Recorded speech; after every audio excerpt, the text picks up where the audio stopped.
período que ele ficou, e a gente estava conversando aqui com ele, mas achamos melhor ele expor. Então, diga, João. Boa noite.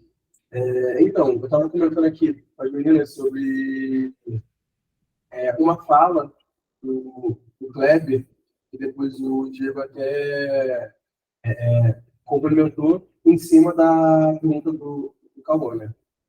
E aí, a fala era que a lei diz que, preferencialmente, deveríamos ser pessoas quilombolas trabalhar nessas escolas, porque tem toda a questão de transmissão cultural e etc. E há umas 2 semanas atrás, nós temos uma roda de conversa sobre educação escolar indígena. E aí, as pessoas que aqui estavam falavam que a própria aldeia ali fazia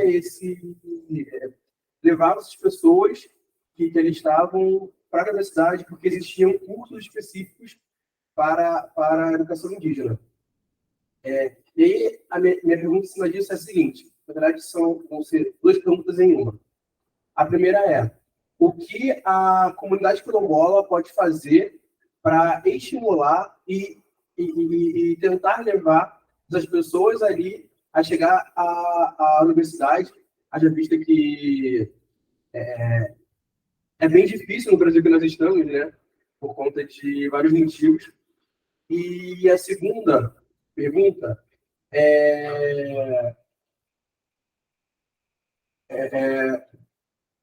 como que pode se criar esses cursos específicos, ou até mesmo dentro das universidades, fazer com que hajam matérias que possam até mesmo nos ensinar a trabalhar com comunidades quilombolas e é isso.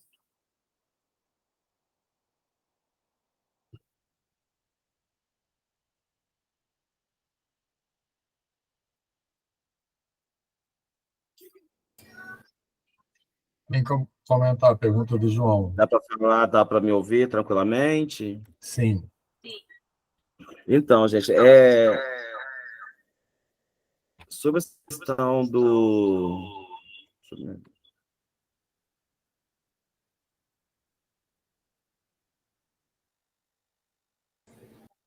Sem Tá som fechado, agora. Kleber. Tá com som do outro. Agora sim. Desculpa. Então, em relação a esse de como criar cursos específicos, a preocupação é a seguinte, que tem muita questão do interesse também, né?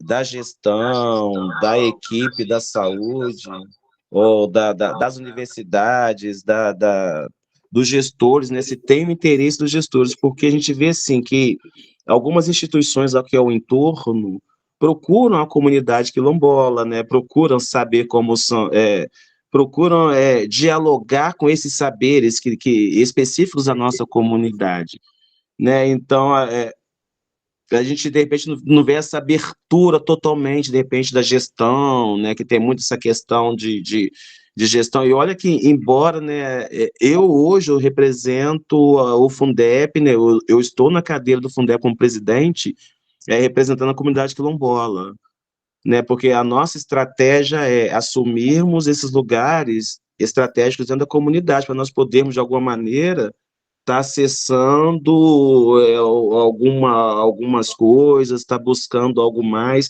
e até está inserindo, né, ideias, né, para poder possibilitar o melhor para a nossa comunidade, mas nem sempre o pessoal está tão acessível, né? Mas a gente tem o IF em Itaperuna, que está sempre aqui dialogando, a UF de Pádua, né, a instituição está sempre aqui dentro da comunidade quilombola, então tem essa coisa do interesse. E uma coisa interessante que a comunidade pode fazer para estimular, para chegar na universidade. Lá o pessoal tá muito interessante, porque nós criamos uma rede assim, de que todos ali estão buscando crescimento, todos estão querendo estudo, tá todo mundo buscando um caminho. Nós já temos lá na comunidade fisioterapeutas, nós já temos a própria Joanice era trabalhadora rural, A Joanice trabalhava no campo, depois foi para a cidade a pé, ela andava mais 5 quilômetros a pé, dona de casa, para ganhar 200, 300 reais, porque aqui a dona de casa doméstica ganha esse valor. Aí você vê assim, a pessoa, ela correu atrás, estudou, fez técnico de enfermagem, auxiliar de enfermagem, fez técnico e passou no concurso. E hoje ela está trabalhando aonde? Hoje ela está dando assessoria dentro do Quilombo, que tem um posto unidade de saúde lá no Quilombo.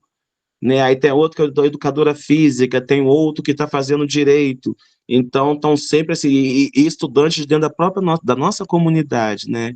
Então, a gente está sempre estimulando, e a gente estimula também, né? Tem esse interesse de, a Joanice, a associação sempre provoca a escola para nessas questões, de estar sempre, de alguma maneira, trazendo algo para poder articular junto à comunidade, com os saberes da comunidade. Não sei se deu para ser entendido a resposta aí. Trabalho de formiguinha, né, Cléber? É um trabalho de formiguinha, entendeu? Mas a gente já tem essa visão política. Nós estamos cada um, a gente dividiu, cada um lá na associação do idoso, a gente está nos espaços políticos, porque nós temos essa consciência, porque a gente só vai conseguir se tomarmos esses espaços, né? De levarmos as nossas necessidades a essas discussões para esses espaços, porque senão a gente vai continuar invisível. A gente não quer isso, eles querem que a gente permaneça invisível, não querem que a gente vá para a universidade, quer dificultar o nosso acesso. Até eu estou tendo dificuldade para poder estar indo aí, para poder fazer meu mestrado na UFRJ. Né? Eu não tive a liberação, eu estou indo, eles falam que vão me dar falta, fazer tudo, mas eu estou indo, porque o quê? Quer permanecer na invisibilidade, é melhor um corpo preto aonde? Consciente é um corpo preto por aqui, sem estar buscando, sem estar construindo. Então, a nossa comunidade está se fortalecendo e junto a gente vai estar alcançando os nossos objetivos.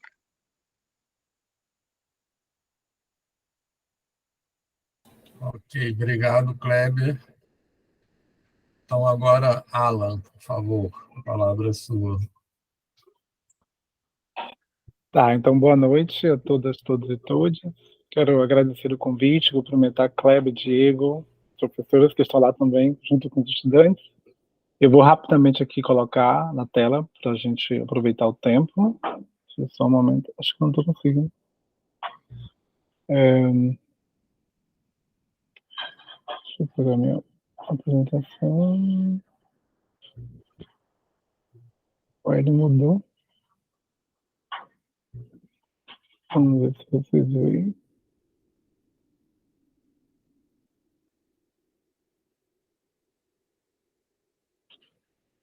Veja se vocês conseguem ver.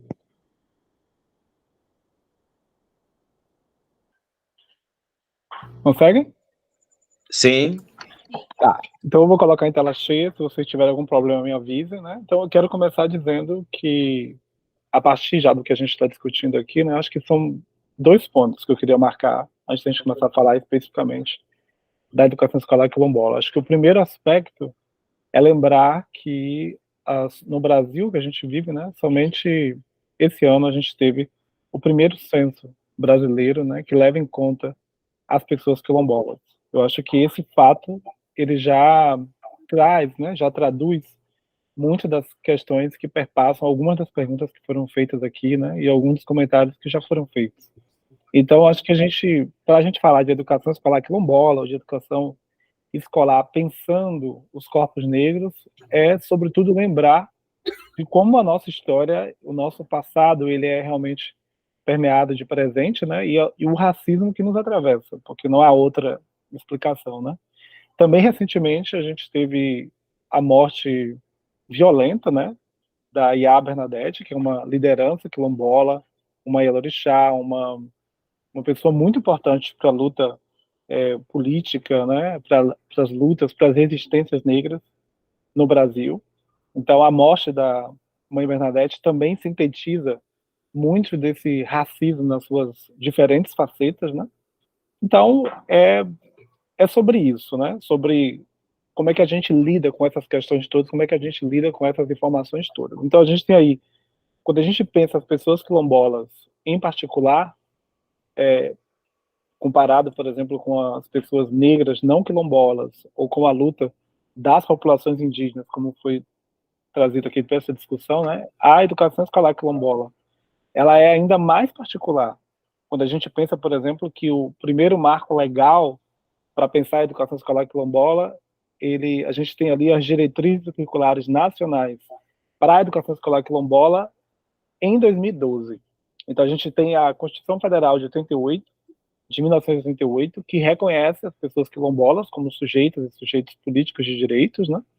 Mas o marco legal para garantir, para pensar, né, esse currículo, para trazer de fato o que as diretrizes trazem na sua perspectiva política, pedagógica, epistemológica, a gente vai esperar até 2012. Então, nós estamos em 2023. Façam as contas, temos aí um período muito curto dessas diretrizes, mas não quer dizer que as pessoas quilombolas nasceram em 2012, né? É uma luta inteira que remonta lá ao século XVI no Brasil.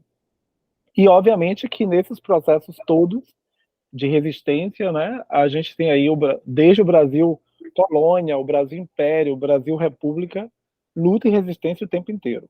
Então, para essa discussão, é muito importante que a gente lembre disso, assim, né, de que as diretrizes curriculares nacionais, elas existem, elas não são colocadas em prática, sobretudo como parte do racismo, o racismo institucional, que está muito ligado ao racismo subjetivo, porque as pessoas, elas fazem as instituições. Então, as universidades, as escolas, as secretarias municipais, as secretarias estaduais, o governo federal não cumpre com o seu papel institucionalmente, porque esses espaços são articulados por pessoas que ainda não deram conta do seu racismo, né? Ainda ocupam esses espaços de poder para fazer valer as suas ideologias racistas. Então, por isso que estudantes de matemática, de física, de história, os estudantes da pedagogia, das diferentes áreas, não recebem essa formação específica, diferenciada na graduação, porque nós já temos aí, desde 2003, a Lei 10.639, que prevê o estudo da história e da cultura africana afro-brasileira, né? Temos a Lei 11.645 de 2008, que prevê o estudo da história africana afro-brasileira, mas também das populações indígenas. Nós temos as diretrizes curriculares nacionais para a educação das relações étnico-raciais, de 2004. Temos as diretrizes quilombolas, que eu já falei, de 2012, e outras resoluções, documentos importantes, pensando formação de professores, currículo. E a pergunta é, como acho que é a Margarete que trouxe, né, também anteriormente, né, por que os PPCs, os projetos político-pedagógicos de escolas, de universidades, de variados cursos, não incluem essas diretrizes, né, nos seus projetos? E, obviamente, formação específica de professor, construção de materiais didáticos pedagógicos. Então, nós temos aí uma série de elementos que vão atravessar especificamente as populações quilombolas. E essa não é só uma realidade no Brasil. Eu acabei de terminar um estudo sistemático para a América Latina, e a gente tem essa questão também perpassando as realidades quilombolas em outros países da América, né? E se a gente for pensar também em outros lugares, provavelmente a gente vai ter o mesmo dado por conta dessa estrutura que é racista, né? Institucionalmente, subjetivamente, epistemicamente, porque também há um apagamento das epistemes, né?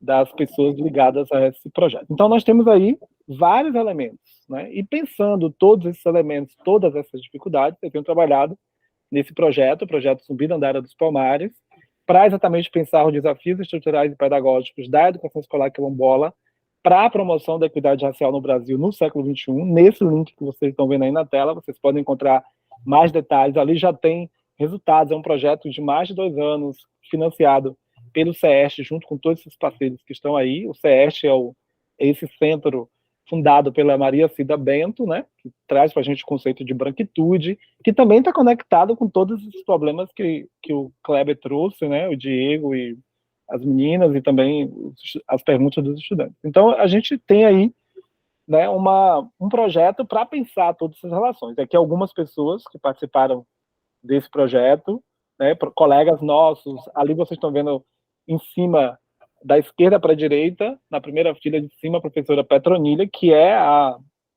é a pessoa que relata, faz todo o relatório das diretrizes curriculares nacionais para as relações étnico-raciais, né? E aí alguns outros colegas de movimentos, quilombolas, movimentos sociais, pesquisadores, né, professores de educação básica. Foi realmente um projeto imenso.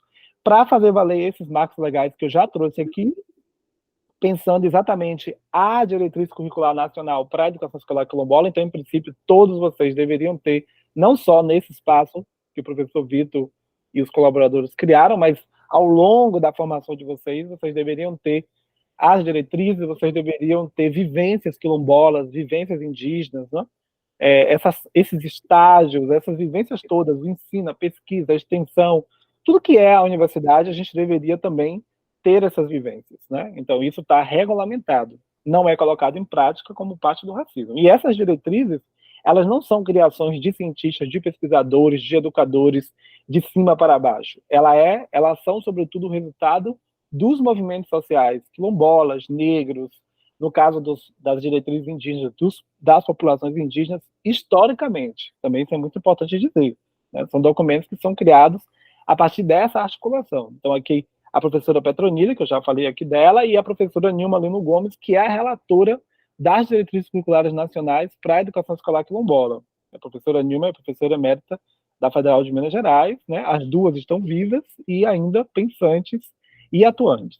Então, o projeto Subidandara foi um projeto, né, continua em curso, para pensar tudo isso, né? A gente criou um projeto com estratégias de metodologias de pesquisa quantitativa e qualitativa, então a gente analisou bancos de dados de diferentes sistemas, né? Pensando o censo escolar, pensando a própria trajetória dos estudantes quilombolas, dos estudantes que saem das escolas quilombolas, para onde é que esses estudantes estão indo, que tipo de curso eles estão fazendo, eles e elas, né? Então, foi um projeto macro, pensando quantitativamente esses bancos de dados, mas também pensando qualitativamente a situação de 15 escolas quilombolas. O que são escolas quilombolas? As escolas quilombolas são todas as escolas que recebem estudantes quilombolas. Sejam essas escolas situadas localmente, né, nos territórios, ou escolas que não estão dentro dos territórios, mas que recebem estudantes quilombola. Então, toda escola que recebe estudante quilombola tem que aplicar as diretrizes curriculares. E não somente, porque eu acho que um ponto importante aqui, do que a gente já discutiu, pensando na questão da identidade quilombola, do que é uma escola quilombola, como é que os estudantes quilombolas se veem quilombolas, como é que as pessoas quilombolas se identificam como quilombolas, como é que esses diretores e diretoras de escolas quilombolas colocam essa informação para os sistemas. Esse processo de identidade é um processo que a gente não nasce, a gente se torna, né? A gente não nasce negro, não nasce mulheres, né? Se torna mulher, vale do mesmo jeito para essa identidade quilombola. Então, as diretrizes curriculares nacionais para a educação escolar quilombola, as diretrizes curriculares nacionais para as relações étnico-raciais não são só para as pessoas negras. E também não quer dizer que somente pessoas quilombolas vão poder se apropriar desses conhecimentos para dar aula nas escolas quilombolas. Acho que esse é um grande desafio epistemológico para todos nós. A gente precisa romper com esse desafio epistemológico. Nós sim precisamos e queremos que cada vez mais professores quilombolas, professores indígenas estejam, né, ocupando esses espaços, mas isso também não quer dizer que nós que estamos estudando matemática, que não somos negros, que não somos quilombolas, que a gente não deve se preocupar com isso. A educação para as relações étnico-raciais, como o próprio nome diz, é na relação. Então, é muito importante que nós, estudantes brancos, brancas, nos perceba como parte dessa construção racial e também que a gente se perceba desse lugar também de privilégio. Isso é muito importante, né?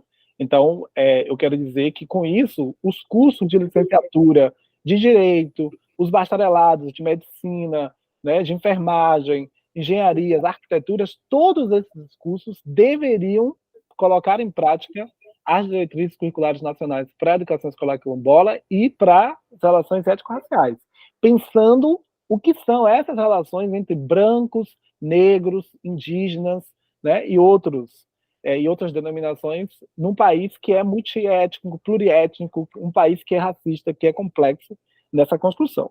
Então, vocês todos deveriam ter, de um jeito muito integral nesse curso, essa formação. Ela não pode ser direcionada somente para as pessoas de direito, né? Então, a gente tem aqui, ao longo desse projeto, 3 dimensões que a gente trabalhou: a dimensão da infraestrutura das escolas, a dimensão da formação docente e a dimensão da formação discente. Pensando novamente esse país que é racista, que pratica uma política, uma necropolítica, como a gente chama, né? A política de morte, desde sempre, sobretudo visando a existência desses povos. Essas são algumas pessoas que têm servido como referencial epistemológico para nós, né? Então, Abdias Nascimento, Beatriz Nascimento são dois grandes nomes importantes quando a gente vai pensar a discussão dos quilombos no Brasil, né? Aqui também tem Kabengele Munanga, a Leila Gonzalez, Nego Bispo, quilombola, um pensador de mão cheia, a Nilma, que eu já trouxe, Cida Bento, professora Petronilha, o Davi Copenau, para pensar também as questões indígenas, né? A professora Sandra Petit, que traz a ideia de pedagogias, e tantas outras e outros, a própria Leida Maria Martins, que o Kleber citou, também é uma referência para nós, e tantas outras e outros intelectuais negros e negras. E essas intelectualidades negras, quilombolas, elas precisam chegar nas escolas, todas as escolas, quilombolas ou não quilombolas, porque, de novo, essas diretrizes são para todos nós, para todas as, né, para todos as profissões, para todas as formações. Obviamente que aqui a gente está falando especificamente da educação escolar, mas a gente precisa pensar nisso, que sim, que esse projeto de educação escolar quilombola, ele precisa ser diferenciado, porque ele precisa levar em conta não somente o currículo hegemônico esse que está aí para todas as escolas, mas, sobretudo, trabalhar a diferença quilombola, essa identidade quilombola, a relação das pessoas quilombolas com os territórios, com seus jeitos de ser e de viver, de existir, né? de trabalhar e de pensar as epistemes na matemática, na física, na astronomia, na biologia, na história, mas, sobretudo, conectado à própria luta política, né? De resistência, de existência. Então, acho que esse também é um grande desafio para todos nós, né? Então, esse projeto de educação escolar quilombola é um projeto atravessado por todas essas facetas do racismo que eu já trouxe aqui, que eu já citei. Mas eu quero destacar, sobretudo, agora, né, o racismo epistêmico, que eu acho que é algo fundamental para nós, o racismo cultural, quando a gente vai naturalizando que estudantes quilombolas, que estudantes negros, que estudantes indígenas são inferiores, por exemplo, aos outros estudantes, e isso é tratado e acontece o tempo inteiro nas relações no chão das escolas, professor-aluno, aluno-aluno, diretores, né? A relação da escola com as secretarias, a relação da escola com as comunidades, o racismo ambiental, aqui o próprio Kleber trouxe vários exemplos na fala dele das questões ambientais que estão ali atravessando a própria comunidade onde ele vive, e essa realidade ela vai perpassar as realidades das comunidades quilombolas no Brasil. Então, essa dimensão do racismo ambiental, dos ecossistemas, que a gente, por vezes, a gente acha que não tem nada a ver, que a falta de água, o saneamento, né, isso não tem nada a ver com racismo. E isso também não tem nada a ver com luta quilombola, isso não tem nada a ver com educação escolar quilombola. Mas por que será que a mãe Bernadette foi assassinada da forma como foi assassinada? Por que será que tantas lideranças quilombolas acabam sendo assassinadas da forma que são assassinadas? Quais são os interesses que estão por trás de tudo isso?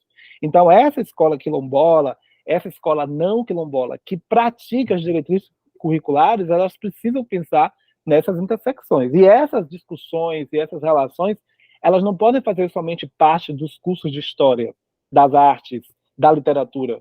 Né? Lá nas diretrizes curriculares a gente diz isso, né? Está dito lá, a gente lê isso, está dito lá que é também nessas disciplinas, mas para todas as outras áreas. Então, a matemática, a física também tem um dever ético, o comprometimento político de pensar essas diretrizes da melhor forma possível para a gente exatamente mover essas estruturas, garantindo uma educação específica, mas sem perder, né, os vínculos do que a gente define como uma escola do século XXI para lidar também com as questões do século XXI. Então, isso implica em olhar para essas relações que eu estou mostrando para vocês nesse mapa de um outro jeito. O Kleber começou falando sobre a forma como a comunidade ela se reencontra com seus saberes, com seus fazeres. Então, a gente olhar para essas relações, Brasil, continente africano, continente europeu, não somente na perspectiva da escravidão, romper, né, com essa relação, mas também pensar em quais são as potências de conhecimento. Como é que esses corpos negros quilombolas que chegam à universidade, que chegam ao chão das escolas, como é que esses corpos trazem outras estruturas de pensamento, outras potências epistêmicas que os sistemas de avaliação, os sistemas como a gente constrói metodologias, como a gente constrói as estratégias mesmo, né, de avaliação desses corpos não leva em conta o capital cultural que essas pessoas trazem consigo, ancestralmente, né? Então, a gente também precisa romper, e aí está muito ligado ao que o Diego falou, da folclorização, da gente achar que essas pessoas estão paradas no tempo e no espaço, né? A gente pensa em indígenas, somente indígenas, pessoas nuas andando por aí, pessoas quilombolas ainda no contexto das senzalas, é isso que a gente imagina quando a gente pensa nessas pessoas. Então, as diretrizes, esse currículo, essa escola quilombola, né, ela realmente, a gente precisa romper com todas essas estruturas racistas discriminatórias. Então, no meu caso, particularmente, como eu trabalhando na física e na astronomia, eu tenho trazido a discussão das cosmologias racializadas. Como é que a gente trabalha a cosmologia no sentido de que ela é filosofia e que essas filosofias estão colocadas ali nesse conjunto de conhecimento, nesse sistema de conhecimento banto, iorubá, fon, que está muito conectado aos corpos africanos que foram trazidos, sequestrados dos seus países de origem, e como é que essas cosmologias todas, pensando o contexto dessas relações entre mundos brancos, mundos negros, mundos indígenas, como é que cria para a gente essa ideia de cosmopolítica, né, de uma cosmologia, de uma relação ou outra que é cosmológica, que não envolve somente os corpos negros humanos, mas também os não humanos, também as relações invisíveis, né? O Kleber falou ali sobre a ancestralidade, sobre a questão da Umbanda, a questão do Candomblé, a questão de uma espiritualidade que também perpassa por outras formas de pensar o mundo, né? Então, essas cosmopolíticas, esses entremundos também são importantes para nós, na construção de um corpo, território e pensamento. Então, por exemplo, no meu caso, na astronomia, para pensar essas relações ético-raciais no contexto das exatas, eu tenho questionado, por exemplo, o que significa a construção de telescópios muito grandes, em termos de tecnologia, mas quando a gente coloca esse telescópio num lugar que é sagrado para os povos originários. O que significa, por exemplo, a implantação da plataforma de lançamento de satélites num território quilombola que está ali em Alcântara, no Maranhão, resistindo há décadas a essa perspectiva de desenvolvimento. Então, por isso que, para nós, nas exatas, sobretudo, pensar essa educação escolar quilombola é pensar cosmologicamente, é pensar uma outra construção de ciência, de tecnologia, de desenvolvimento, de inovação, é romper, né, com certas estruturas eurocentradas, eurocêntricas, que a gente ainda permanece e mantém. Então, nós temos desafios na matemática, na física, na astronomia, nas ciências exatas, na ciência da natureza, também para pensar esse currículo da educação escolar quilombola, né? Aqui nesse livro, que está aberto, disponível, vocês vão encontrar toda essa discussão, todos os resultados desse projeto. Aqui um dado histórico que eu já citei para vocês. Um ponto importante nessa questão da educação escolar quilombola, para mim, também é a relação dessa escola com a antropologia. Como é que a gente tem, desde o século XIX, quando a gente pensa a construção moderna e contemporânea de ciência, como é que a gente tem construído esse conceito, essa ideia de educação, excluindo os corpos negros desde sempre, né? Então, ali pensando só o finalzinho do século XIX, até chegar nas diretrizes curriculares nacionais em 2012, em cada um desses momentos históricos, esses corpos negros, né, foram excluídos desse projeto de educação escolar. E particularmente, os corpos negros quilombolas, porque eles representam um excedente no país de pessoas analfabetas, de pessoas que têm toda a dificuldade de poder acessar a escola, a universidade, né, de poder, enfim, fazer mestrado, doutorado, pós-doutorados, concursos públicos para professores e professoras também nas universidades. Então, esse projeto de educação escolar quilombola, ele trouxe essa radiografia para o Brasil inteiro. Então, a gente constrói mapas, por exemplo, como esse, para tentar nos ajudar a pensar o que é essa educação escolar quilombola, que é diferente da educação quilombola, né? A educação quilombola, pensando aqueles processos educativos que acontecem dentro dos territórios.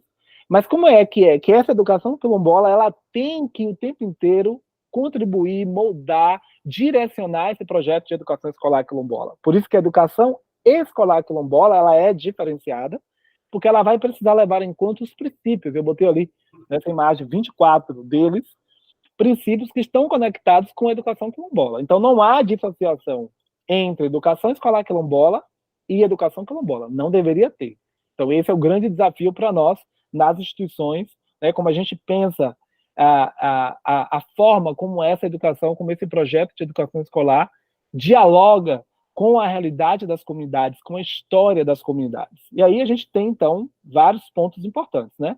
Pensando, por exemplo, a infraestrutura, as escolas, nossos resultados mostram que essas escolas quilombolas no Brasil, elas estão particularmente atravessadas pelo racismo institucional. São as escolas que menos têm acesso à água potável, saneamento, biblioteca, quadras esportivas, computadores, dispositivos tecnológicos. Se isso afeta as escolas não quilombolas, elas afetam primordialmente as escolas quilombolas.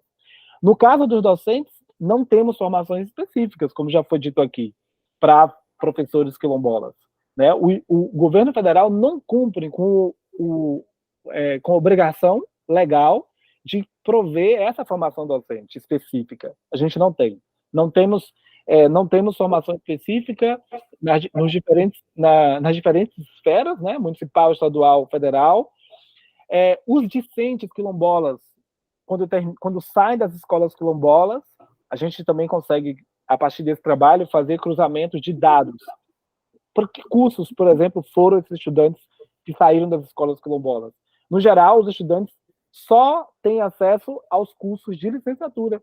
Eles não vão para outros cursos, né? Se quiserem fazer medicina, engenharia, direito, museologia, quase sempre esses estudantes eles estão ali mais ligados aos cursos de licenciatura.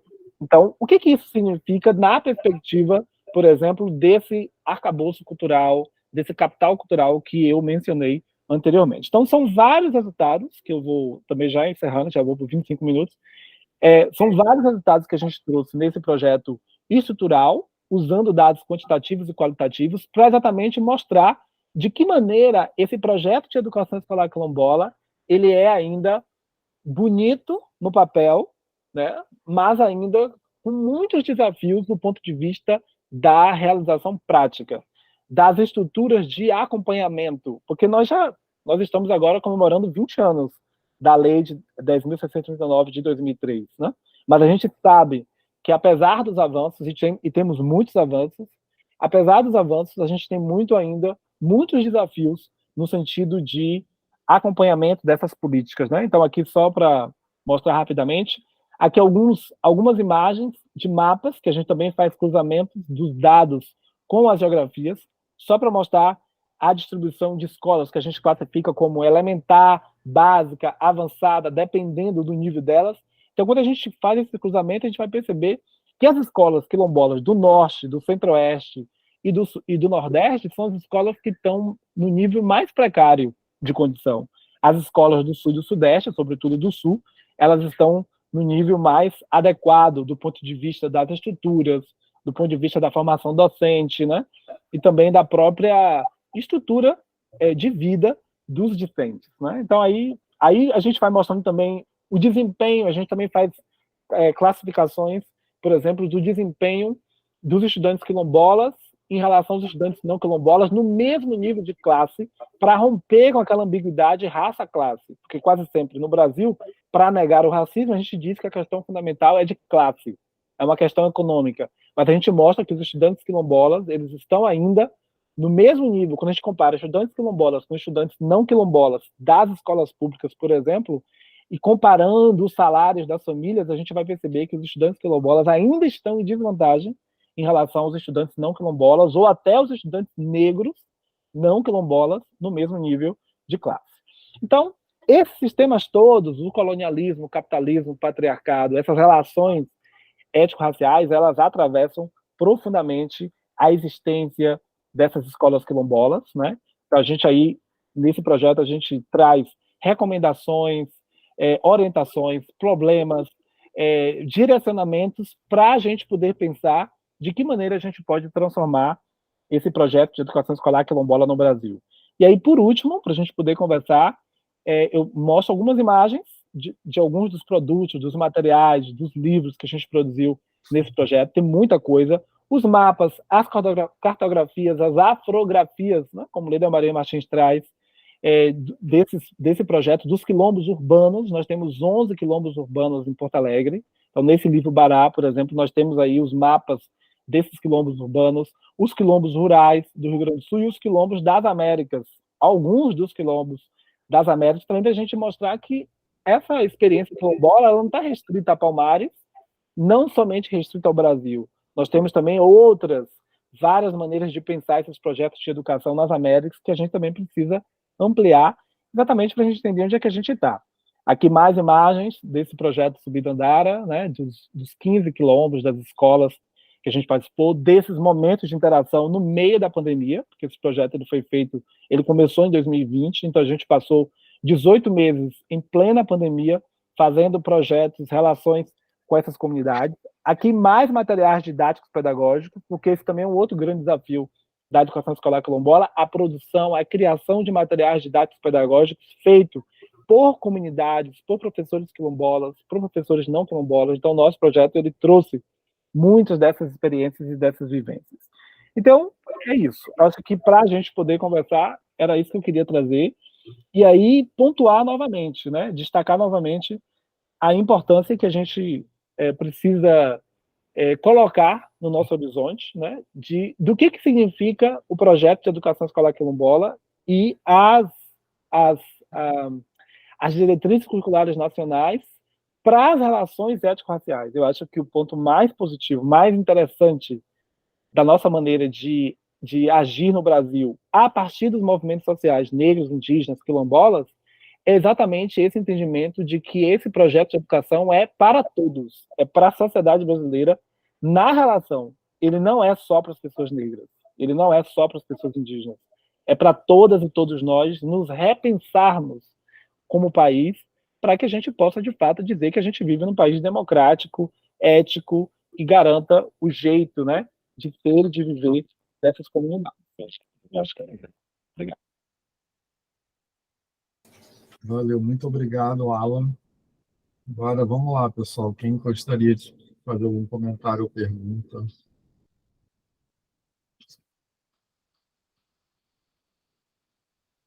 Pessoal, perguntas. Heróis da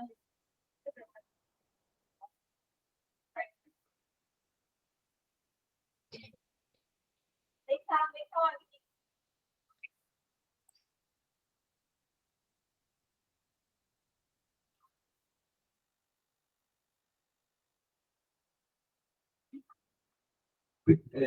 Você disse que tem escolas fora das comunidades quilombolas ou até mesmo nas próprias comunidades quilombolas. Como é que o novo ensino médio acabou afetando a dinâmica das escolas, tanto dentro da comunidade quanto fora? E como isso afeta os alunos, tanto quilombolas, em ambos os espaços? Essa é uma boa pergunta. Inclusive, tem um artigo que a gente publicou em 2021 para pensar esse novo ensino médio, né, o referencial curricular gaúcho. Assim, para mim é uma catástrofe, assim, né, porque a própria base nacional comum curricular, a forma como essas diretrizes, esses movimentos que têm sido feitos no Brasil nos últimos anos para pensar o currículo da educação básica, é uma forma completamente contrária, avessa ao que traz as diretrizes. Na verdade, não inclui nada das diretrizes curriculares nacionais para as relações étnico-raciais ou para a educação escolar quilombola, esses são projetos que não tem nada, não se relaciona com esse projeto capitalista, neoliberal, perverso, né, que está ali na base dessa reforma do ensino médio, né? Eu sou muito radical nesse sentido em relação a esse projeto, porque é um projeto que não é um projeto de... assim, uma coisa que eu não mencionei durante a minha fala é que eu trabalho com a ideia de que as escolas públicas, elas são territórios negros.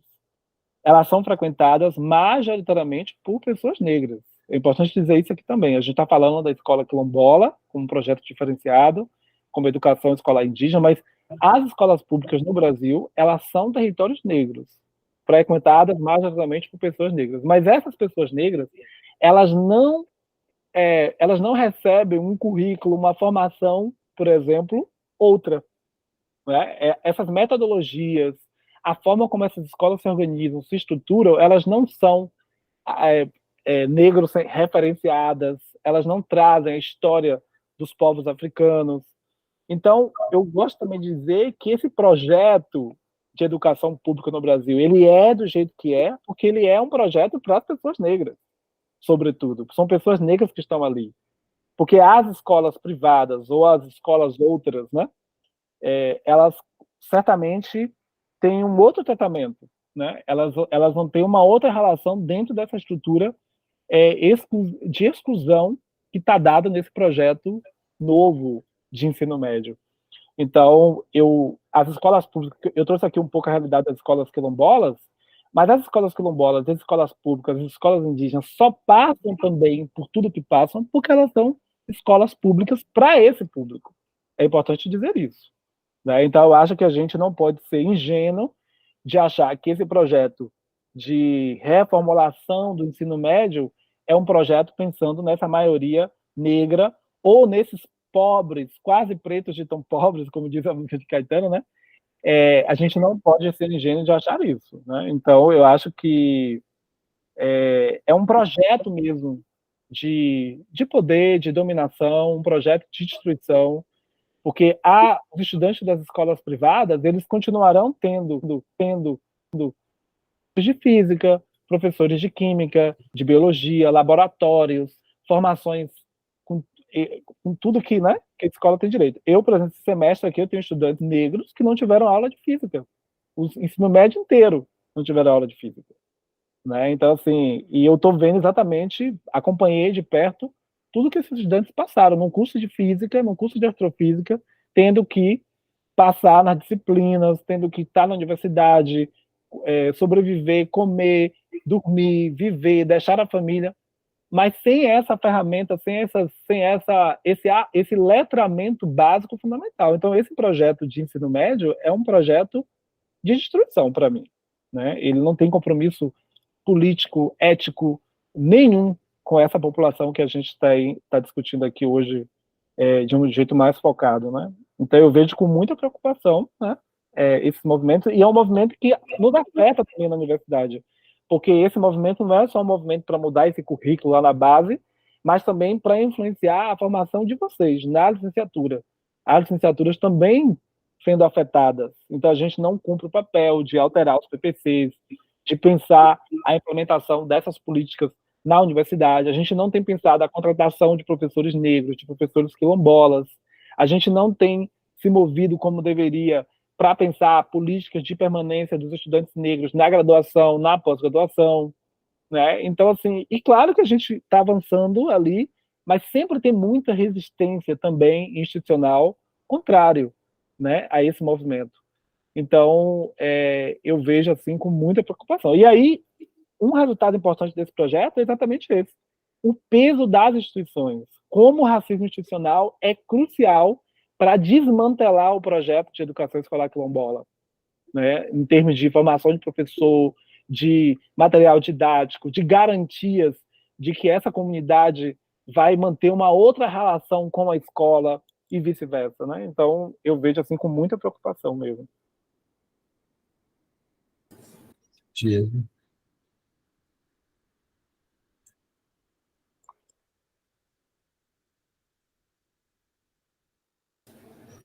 Diego, você quer falar?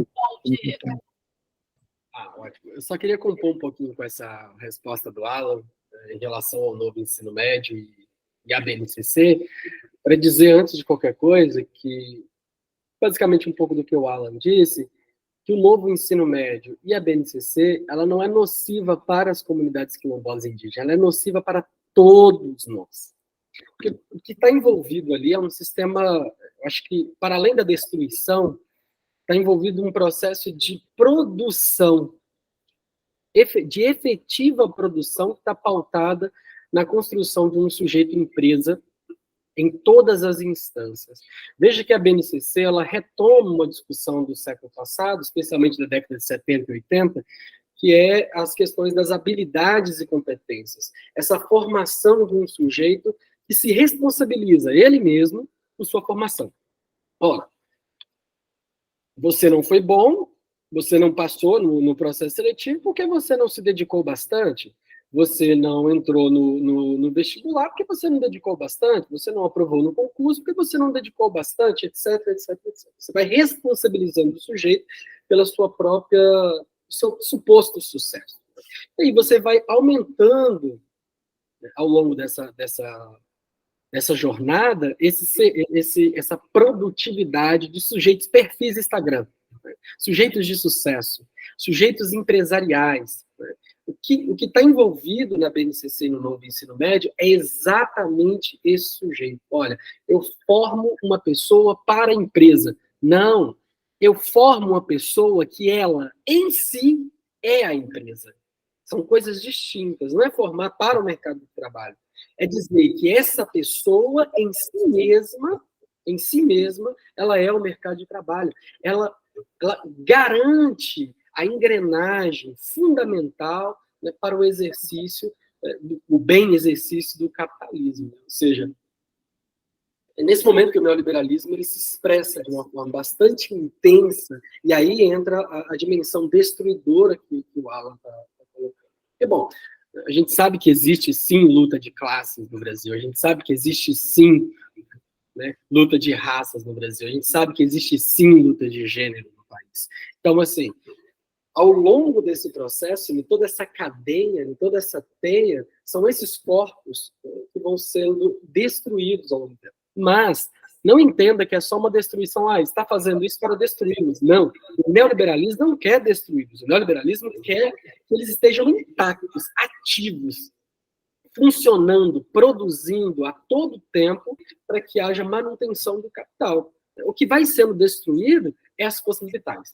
Ou seja, é o momento em que as pessoas começam a adoecer, aí você começa a aumentar, né, toda a potência da farmacologia, né? A farmacologia entra em cima como forma de manter o corpo ativo, né? Ou seja, eu preciso que esse corpo fique ativo. O neoliberalismo, né, o sujeito empresa vai só desgastando ele, vai desgastando. O fármaco entra como processo de reconstituição dessas forças vitais. Veja que é uma espiral o tempo inteiro aí de afirmação e destruição da vida que se dobra uma coisa na outra. Então, é sobre isso a BNCC, é sobre isso o novo ensino médio, a construção, né, e a efetiva, tanto a produção quanto a efetiva destruição do corpo, juntos. Produtividade e destruição caminhando junto. Só um comentário que eu queria conversar junto com ela. E aí eu quero só, de novo, reforçar um ponto, a partir daí, que também foi uma pergunta, né, da escola diferenciada. Que aí, de novo, por que esse projeto de educação ele precisa ser diferenciado? Exatamente porque a gente precisa garantir também que esses valores, esse jeito de ser e de viver desses estudantes não se percam no meio de tudo isso. Então, e aí não vale só para os estudantes quilombolas e para os estudantes indígenas, mas vale também para todos nós, no sentido assim de que essa escola pública, que é uma escola num território negro, a gente precisa o tempo inteiro trabalhar a nossa consciência política, histórica, entendendo quem somos nós, de onde viemos, né? Por que a gente está aqui, que são essas perguntas filosóficas também que nos acompanham, que é isso que eu tenho trabalhado na questão das cosmologias racializadas. Ou seja, como é que a gente chega na universidade e simplesmente não se embranquece, que esse é um grande desafio, de você chegar na universidade e não se embranquecer, de que esse sistema de branquitude não tome conta de você, né? Como é que a gente trabalha, como é que esses estudantes quilombolas saem da sua comunidade, vêm, por exemplo, no caso dos quilombolas rurais, né? Vêm para as escolas urbanas, que não tem nenhum, que não preserva as características, né? Nesse projeto de currículo, por exemplo, diferenciado, como é que os estudantes vão lidar com essa sensação de estar nesse espaço onde essa diferença não é reconhecida, não é considerada. Então, por isso que essa questão identitária, ela é fundamental. E essa questão identitária não é somente uma questão identitária, como muitas vezes a gente escuta por aí. Lá vem heré, lá vem educação escolar quilombola, lá vem identidade, mimimi. Não. O que vocês trouxeram aqui, as perguntas que foram colocadas aqui, e quando a gente pensa o perfil, por exemplo, dos cursos de ensino superior, das salas de aula, né, dos professores, das relações didáticas, pedagógicas, institucionais que a gente vê, elas são todas perpassadas por uma identidade. Então, a gente precisa fazer também as intersecções de classe, de raça, de gênero. O que significa um estudante quilombola, por exemplo, travesti, pobre? O que significa um estudante quilombola negro, pobre, travesti, de uma escola pública lá da periferia do Rio de Janeiro? O que significa a existência desse corpo, né, levando em conta todas essas relações? Então, essas intersecções, elas também precisam ser feitas, elas também precisam ser pensadas nessa escola, nesse projeto diferenciado. O que significa o estudante quilombola evangélico? Porque a gente acha que os estudantes quilombolas, as pessoas quilombolas, são todas do candomblé, ou são todas batuqueiras, né? Não, tem evangélicos, tem pessoas agnósticas, tem ateus, né? Então, assim, o que significa quando a gente pensa tudo isso, né? Então, eu acho que esses valores de ancestralidade, de território, da comida, né, do seu jeito mesmo de ser, de ver, das línguas ancestrais, todas essas expressões culturais, elas são filosofias, elas são ontologias, elas são epistemes. A gente precisa olhar para tudo isso desse lugar, e não simplesmente achando que, nem sei o que é isso, não estou interessado em saber, é algo ali que é problema deles, eles que resolvam, eu não tenho nada a ver com isso. Aí um ponto importante também para... Gente, pode interromper, viu, se quiser falar, mas é tanta coisa que eu acho importante dizer aqui também, é essa questão da etnomatemática, que é um ponto também fundamental aqui para vocês. Essa palavra etno, o que ela significa? O que essa palavra etno quer dizer? Né? O que essa etnomatemática quer dizer para nós, quando a gente pensa, por exemplo, uma etnomatemática no contexto quilombola, no contexto indígena, num contexto não quilombola? Como é que eu lido com isso? Como é que eu penso essas relações? Eu acho que tudo isso nos ajuda a ir construindo esse espaço de educação escolar quilombola. Mas é muito importante que cada uma que está aqui hoje, licenciando, né, licenciadas, pensem nessas relações, né?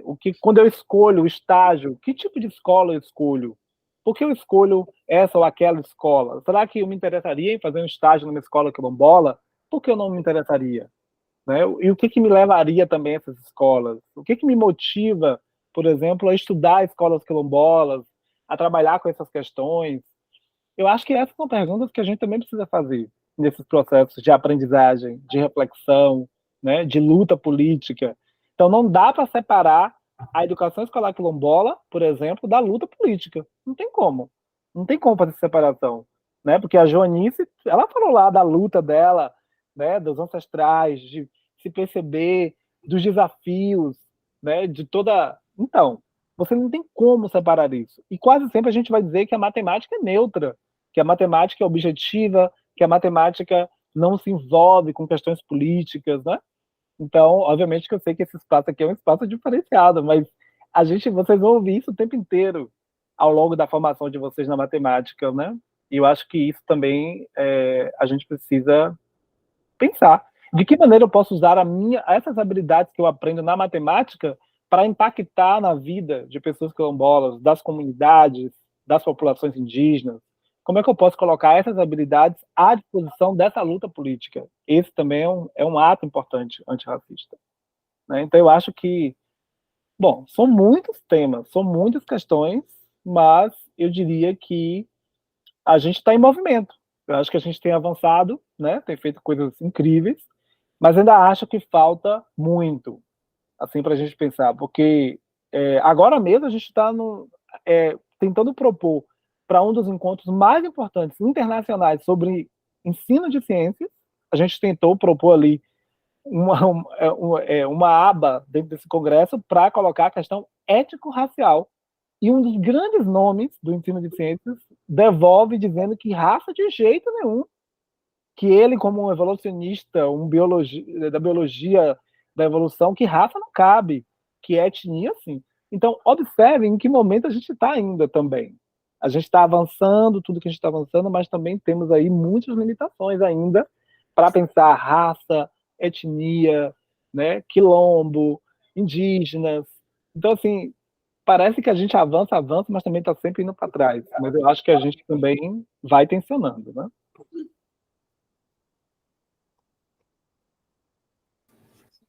Muito impressionante isso aí que eu acabei de ouvir, Alan.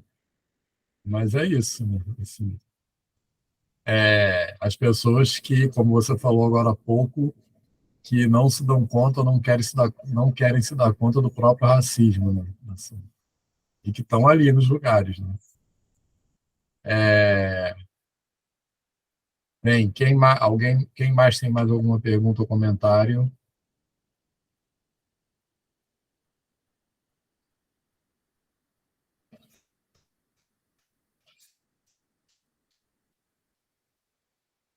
A gente está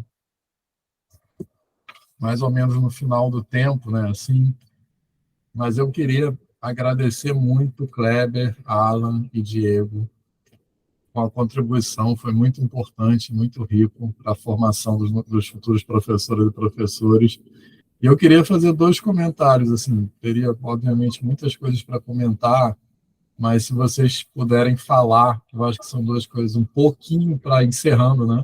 Um pouquinho sobre isso, uma coisa que Alan falou, assim, que me afeta muito, assim, como não se embranquecer na universidade, né? Assim, porque eu acho que essa é uma discussão que é ainda muito insuficiente quando nós discutimos ações afirmativas, né? Porque a discussão sobre ações afirmativas fica muito no âmbito do acesso, mas a universidade ainda e esse exemplo que você falou, acho que ilustra isso, a universidade ainda é, em grande medida, um templo da branquitude, né? A universidade pública brasileira. Assim. Então, o que a gente pode fazer para isso, a gente que está nesse espaço, professores, alunos, para, em lugar de não se embranquecer na universidade, porque é isso, né? A pessoa entra oriundo de ação afirmativa, mas há uma grande máquina para embranquecer mesmo aquela pessoa, né? Para enquadrar aquela pessoa, enfim, como não se embranquecer na universidade e como, em lugar disso, se aquilombar e aquilombar a universidade. Né? Acho que é um pouco isso. E também, acho que uma coisa que ficou muito dita aqui, que essa discussão não diz respeito apenas às pessoas quilombolas ou às escolas que são identificadas como quilombolas, mas a todos e todas futuros professores de qualquer disciplina que ensinarão qualquer escola, mesmo aquelas que não têm alguma identificação, né? Assim. Então, desculpa, eu acabei falando muito, assim. Mas se vocês três puderem comentar um pouco essas questões para a gente encerrar, eu agradeço. Quem quer começar? Então, vamos lá. Então, vou começar, gente. Primeiramente, eu quero agradecer a todos, né? Agradecer por essa oportunidade, professor Vitor, professor Alain, prazer, professor Diego, satisfação imensa, gratidão pelo carinho.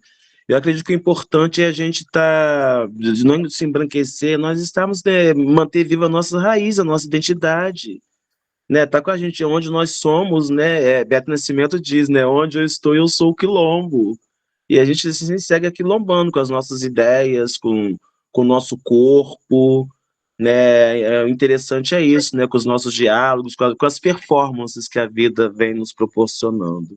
Eu acho que é isso.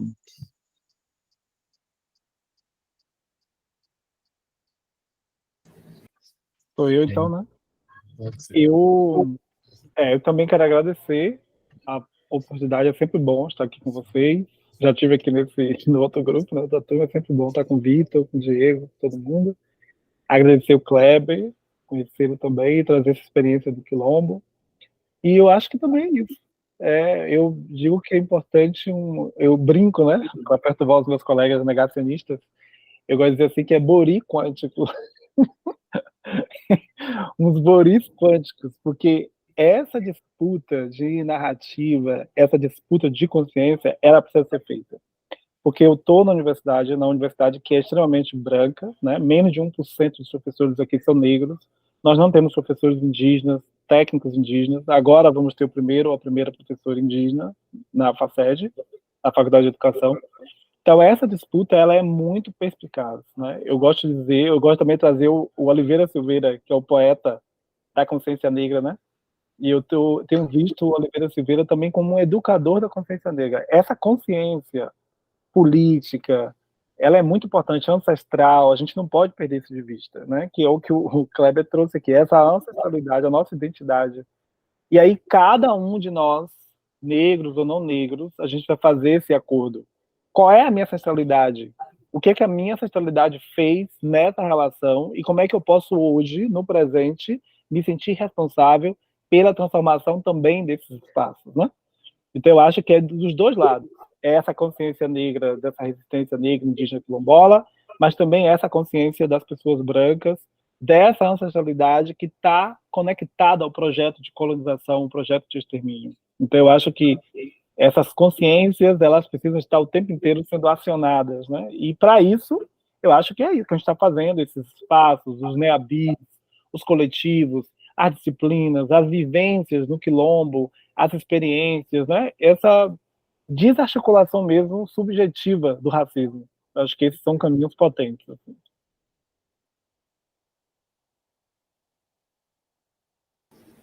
Diego. Bom, também, né, agradecer, é sempre bom ouvir o Alan, agradecer estar aqui com o Kleber, com o Vitor, com vocês.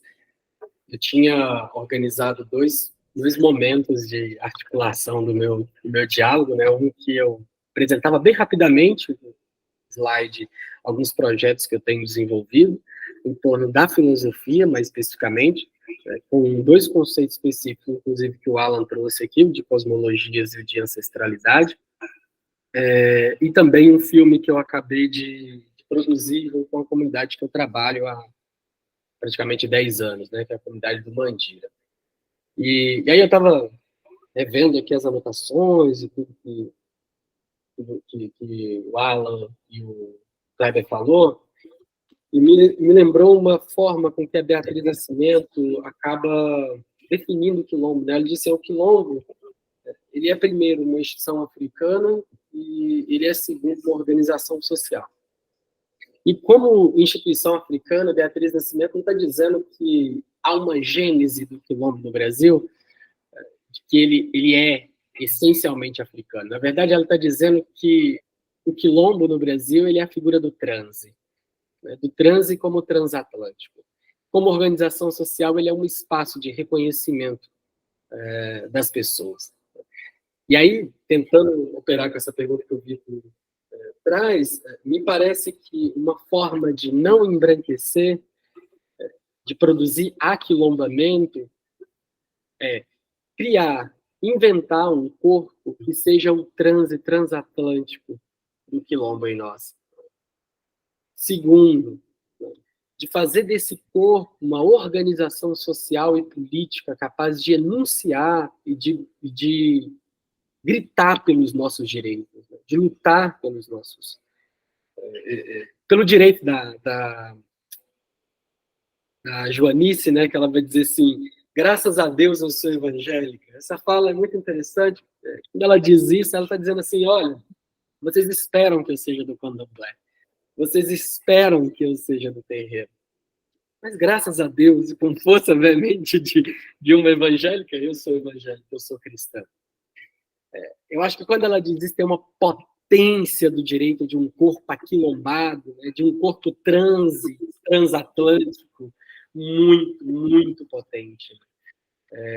Então, vai um pouco nessa direção de aquilombar.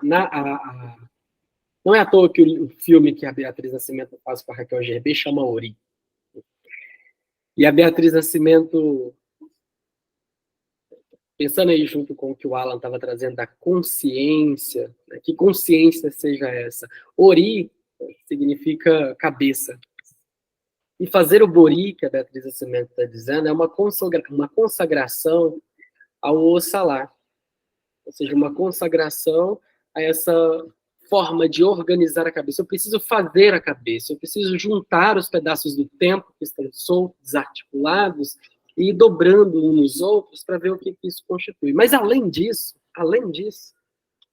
fazer o Bori também significa alimentar o Aie. E o AIE significa alimentar a terra-mundo, nos reintegrarmos à terra-mundo. Eu acho que aí, no fazer o Bori, existe o transatlântico, existe a organização social como forma de fazer a cabeça, como forma de alimentar o AIE, a terra-mundo. Uma educação escolar quilombola, uma educação quilombola, ela é uma contraposição, uma contra-efetuação de tudo aquilo que busca embrutecer os nossos corpos, de tudo aquilo que busca embranquecer os nossos corpos. Ela é contracolonial na mesma medida em que ela busca alimentar esse AIE, essa terra-mundo. Alimentar ou reorganizar esses tempos soltos que estão no universo, como que a gente vai catando um pedacinho aqui, um pedacinho ali. Eu acho que vai muito na direção do que eu tinha preparado no slide, das filosofias afro-panorâmicas, quais são os caminhos. E eu sempre, entre um slide e outro, eu sempre coloco assim, né? Que ancestralidade é essa? Que ancestralidade é essa que nos guia, né? Só aproveitar só um pedacinho, o Nego Bispo, ele tem um poema que ele diz assim, ó: nós, caminhando pelos penhascos, atingimos o equilíbrio das planícies. Nós, nadando contra as marés, atingimos a força das marés.